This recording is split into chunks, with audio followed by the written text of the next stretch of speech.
Morning students, आज हम ecosystem पर चर्चा करेंगे। इकोसिस्टम जैसा कि हम पहले भी पढ़ चुके हैं, इकोलॉजी, जिसमें कि हमने ये पढ़ा कि आपके एनवायरनमेंट के जो दो फैक्टर्स होते हैं, अबायोटिक और बायोटिक कंपोनेंट्स, आपस में उनके इंडिपेंडेंसी, आपस में वो डिपेंडेंट है, एक दूसरे पे आश्रित है अपने सर्वाइवल के लिए। आज लिविंग ऑर्गेनिजम्स आइसोलेटेड नहीं रह सकते बिना इनके।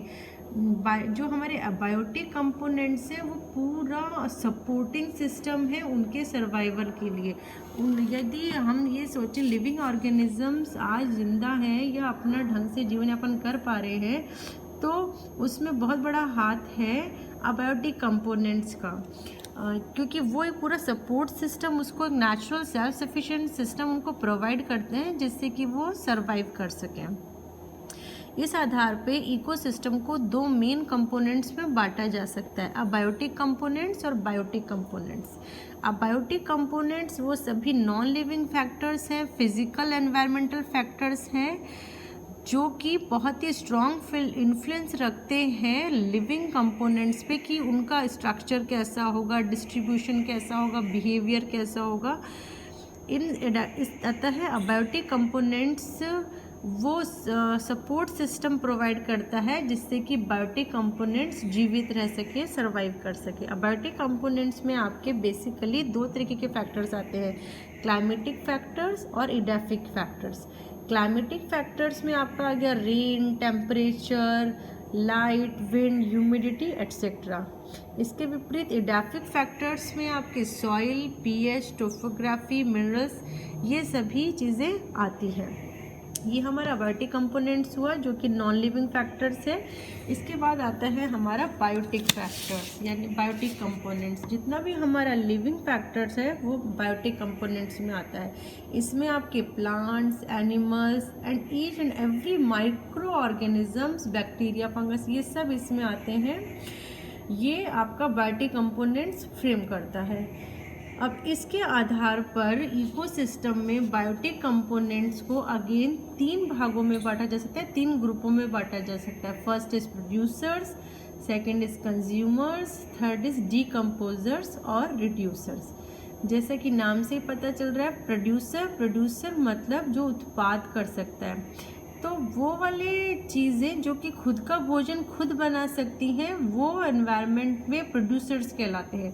तो हमारे पूरे एनवायरनमेंट में producers are only plants, trees. ये जो पौधे और पेड़ पौधे हैं ये ही केवल प्रोड्यूसर्स की काउंटिंग में आते हैं, के ग्रुप में आते हैं। इनके ये प्रकाश संश्लेषण की प्रक्रिया द्वारा, जो कि इनके हरे पत्तों में जो क्लोरोफिल सब्सटेंस नाम का एक तत्व होता है, जब उस पर सनरेज पड़ती है तो उसकी उपस्थिति में वो एक क्रिया होती है जिसे प्रकाश संश्लेषण प्रक्रिया कहते हैं, फोटोसिंथेसिस कहते हैं।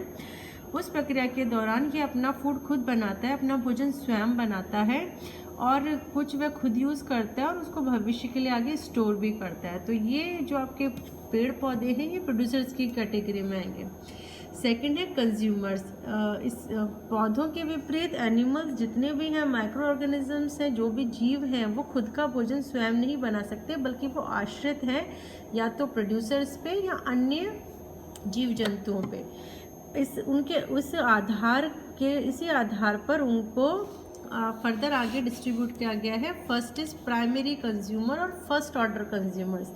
जो एनिमल्स प्रोड्यूसर्स को खाते हैं, अर्थात प्लांट्स को खाते हैं, लीव्स खाते हैं, वो कहलाते हैं प्राइमरी कंज्यूमर्स और फर्स्ट ऑर्डर कंज्यूमर्स। इसमें आपके रैबिट, डियर, गोट, कैटल्स एट्सेट्रा।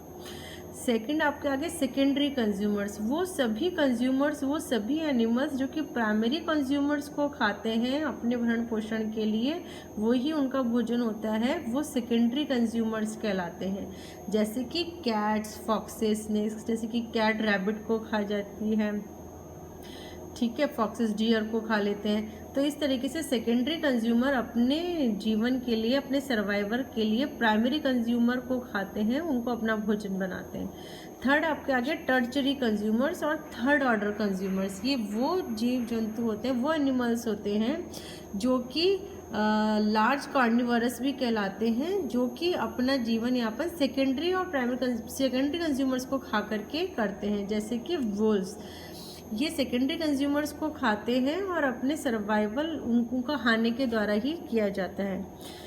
थर्ड आ गए क्वार्टरनरी कंज्यूमर्स और फोर्थ ऑर्डर कंज्यूमर्स। ये सबसे लार्जेस्ट कार्निवोरस हैं जो कि टर्चरी कंज्यूमर्स पे आश्रित है अपने भोजन के लिए।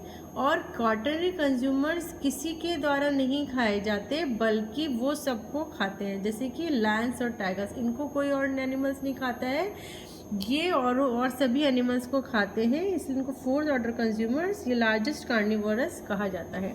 ये आपका प्रोड्यूसर्स में प्लांट्स आ गए, कंज्यूमर्स में प्राइमरी, सेकेंडरी, टर्चरी और क्वार्टरनरी कंज्यूमर्स आ गए। नेक्स्ट हमारी कैटेगरी आती है लास्ट, डिकम्पोजर्स और रिड्यूसर्स। तो डिकम्पोजर्स और रिड्यूसर्स बेसिकली बैक्टीरिया और फंगस इस कैटेगरी में आते हैं।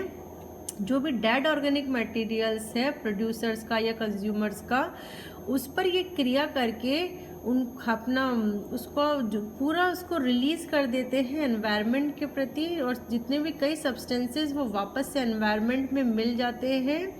जितने भी सिंपल सब्सटेंसेस हैं वो रीयूज हो जाते हैं प्रोड्यूसर्स के द्वारा, और वापस साइकिल एक्सचेंज के दौरान मटेरियल साइकिल्स जो होती हैं उसके द्वारा वो वापस एनवायरनमेंट में मिल जाते हैं। अर्थात इनका सबसे बहुत बड़ा रोल है प्रकृति में कि ये जितने भी डेड ऑर्गेनिक मटेरियल्स हैं उनको डिकम्पोज कर देते हैं, उनकी बॉडी को पूरा डिकम्पोज कर देते हैं, और जितना भी फूड और जितनी भी चीज़ें गैसेज वगैरह तत्व जो रिलीज़ होते हैं वो वापस मटेरियल साइकिल के द्वारा वापस से एनवायरनमेंट में मिल जाते हैं।